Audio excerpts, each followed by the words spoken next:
Hey friends, welcome to last minute tuitions. मेरा नाम सुमेर है और आज हम देखेंगे ETL प्रोसेस यानी extraction, transform and load process. तो क्या होता है भाई ETL प्रोसेस? तो चलो इसकी डेफिनेशन देखते हैं। भाई अब तक हम क्या कर रहे थे, डेटा वेयर हाउस कह रहे थे, डेटा वेयर हाउस इतना बड़ा होता है, डेटा माइनिंग होती है। एक सिंपल सी बात बताओ भाई, हम पटेली में बोल रहे थे डेटा मीन्स अलग अलग सोर्सेज से ला के इधर डालेंगे, लेकिन क्या वो ईजी है अलग अलग जगह से डेटा ला के डेटा वेयर हाउस में स्टोर करना? तो उसको किस तरह से करते हैं, अलग अलग सोर्सेज से डेटा ला के डेटा वेयर हाउस के अंदर डालने वाली चीज़ को कहते हैं ETL प्रोसेस। एक प्रोसेस होता है जिसको अभी अंग्रेजी में पढ़े तो it is a process in data warehousing of pulling data out of the source system and putting it in the data warehouse. For example, जैसे आप देख सकते हो ये जो अलग अलग RDBMS है, SQL सर्वर है, फ्लैट फाइल्स है, ये अलग अलग सोर्सेस है। मतलब कोई डेटाबेस में RDBMS means relational database management system है, कहाँ SQL सर्वर है, कहाँ अलग अलग फाइल्स है। वहाँ से अलग अलग जगह से मेरे को डेटा निकालना है। स्टेजिंग एरिया वो एरिया होता है जहाँ पे मैं अपने डेटा पे ऑपरेशन परफॉर्म करता हूँ।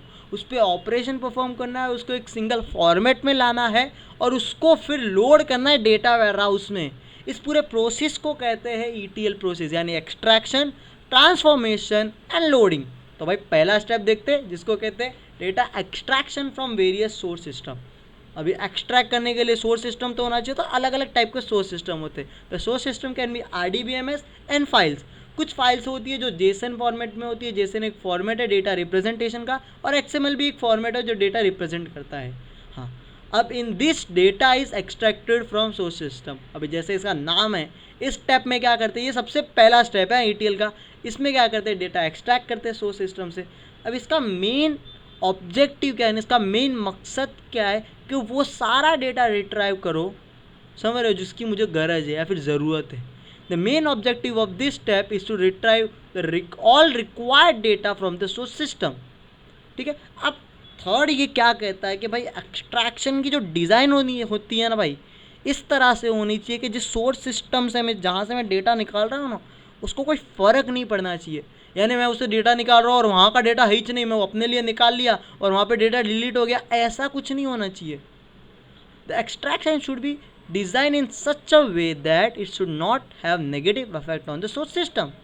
ऑब्वियसली यार, मैं किसी का सामान ले रहा हूँ, उसको घपला कर रहा हो तो नहीं चलेगा, उसको कोई फ़र्क नहीं पड़ना चाहिए, उसको कोई नेगेटिव इफेक्ट नहीं होना चाहिए।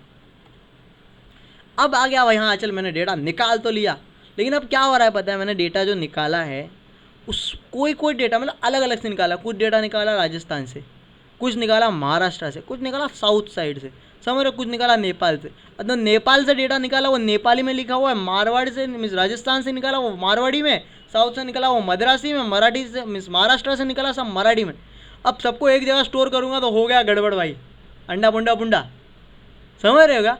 तो भाई इसको एक पर्टिकुलर स्टैंडर्ड लैंग्वेज में डेटा स्टोर करना पड़ेगा, तो उसी लिए डेटा ट्रांसफॉर्मेशन होता है। डेटा वेयर हाउस एक जगह है जहाँ पे अलग अलग डेटा एक स्टैंडर्ड में सेव होता है, एंड ऐसा ना उड़ उड़ नहीं चलता, समझ रहे हो क्या।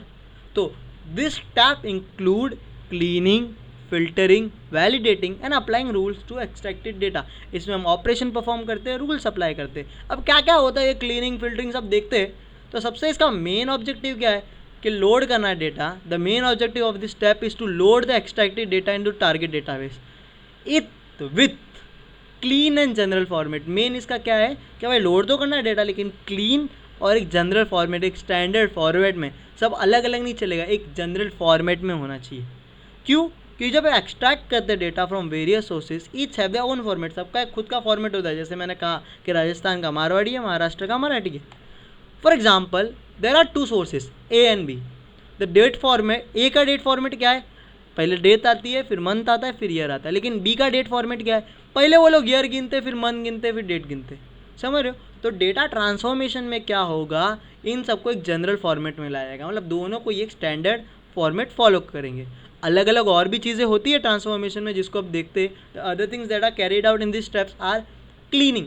क्लीनिंग मतलब है नॉइज़ वीज हटा देने का मेन, और जो चीज़ें हैं मीन्स अगर शॉर्ट कर सकते हो तो शॉर्ट करो। फॉर एग्जांपल जैसे मेल को M कर दिया, फीमेल को F कर दिया।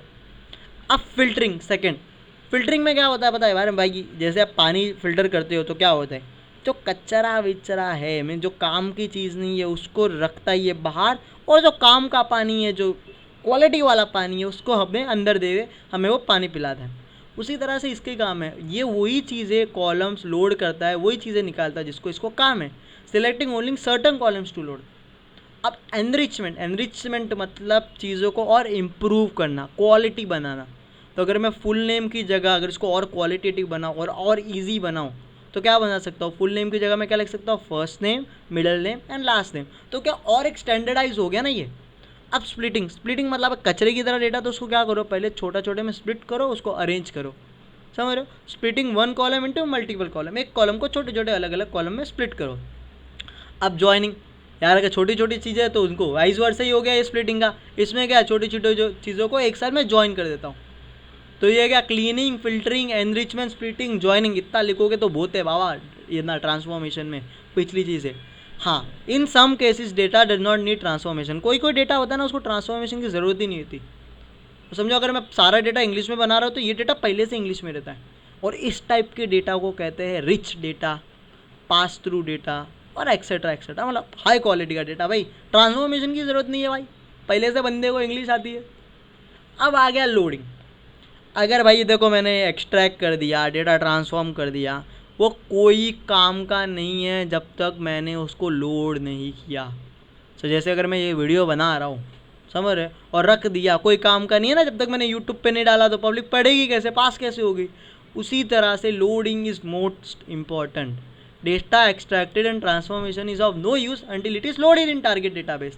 In this step the extracted data and transformed data is loaded to target database. हाँ, लेकिन इसको और एफिशिएंटली करने के लिए आप क्या इंडेक्स डेटाबेस का इस्तेमाल कर सकते हो। मतलब डेटाबेस जिसको मैं लोड कर रहा हूँ उसका एक इंडेक्स बना दूंगा, किस तरह से करना है, क्या करना है, तो ये और एफिशिएंटली मतलब और अच्छे से होगा। तो ये था लोडिंग। अब और क्या कहता है ETL प्रोसेस, कि वो पैरेलल रन कर सकता है। अगर डेटा एक्सट्रैक्शन को टाइम मतलब लग रहा है तो जितना डेटा एक्सट्रैक्ट हुआ है ना उस डेटा को ट्रांसफॉर्मेशन में लगा दो, समझ रहे क्या? जितना डेटा निकला उसको ट्रांसफॉर्म करने में लगा दो, तो जब बाकी निकल रहा है तो इसको बाद में, जो बाकी निकल रहा है उसको बाद में ट्रांसफॉर्म कर लेंगे। तो जितना ट्रांसफॉर्म हो गया उसको लोड करने लगा लो, ठीक है? तो मीन्स कोई भी बंदा रुक नहीं रहा किसी के लिए, अपना काम चालू रख रहा है, समझ रहेगा? फॉर एग्जाम्पल अभी इसको इंग्लिश में पढ़ दे, data extraction take time so the second step of the transformation take place simultaneously, साथ में वो काम करते। दिस प्रिपेयर डेटा, अभी जैसे ही वो सेकेंड बंदे ने काम शुरू कर दिया, कुछ तो वो आउटपुट देगा, तो this prepare data for the third step of loading. As soon as some data is ready it is loaded without complete of previous step. मतलब कुछ डेटा तैयार हो गया तो आगे चले जाता है कि मेरे दोस्त लोग भी आएंगे, सब साथ में जाएंगे, ये सब फालतूगिरी भाई ये नहीं करता। मेरे को लोड होना, मैं लोड हो जाऊँगा, दैट्स इट। अब भाई इसका मैंने PPT बना के नीचे डिस्क्रिप्शन में डाला। एग्जाम में भी तो कुछ इंग्लिश में लिखा रहना पड़ता है, हिंदी में तो बता दिया। तो ये सारी चीज़ें अंग्रेजी में लिखी हुई है, तो सबका PPT बना, PPT का PDF बनाया इस पूरी PPT का, और नीचे डिस्क्रिप्शन में डाला है, तो उसको डाउनलोड करो, पढ़ो और पास हो जाओ। अब वीडियो अच्छा लगा तो भाई शेयर करो अपनी लास्ट नोन की पब्लिक को, समझ रहे हो? व्हाट्सएप ग्रुप पे जहाँ करना है कहाँ रहो, लाइक करो, कमेंट करो, आपको कैसा लग रहा है भाई, मज़ा आ रहा है कि नहीं आ रहा, समझ रहे हो? और कुछ भी डाउट हो तो email ID तेरे भाई की है, फ़ोन नंबर भी है। Thank you so much video देखने के लिए। Have a nice day.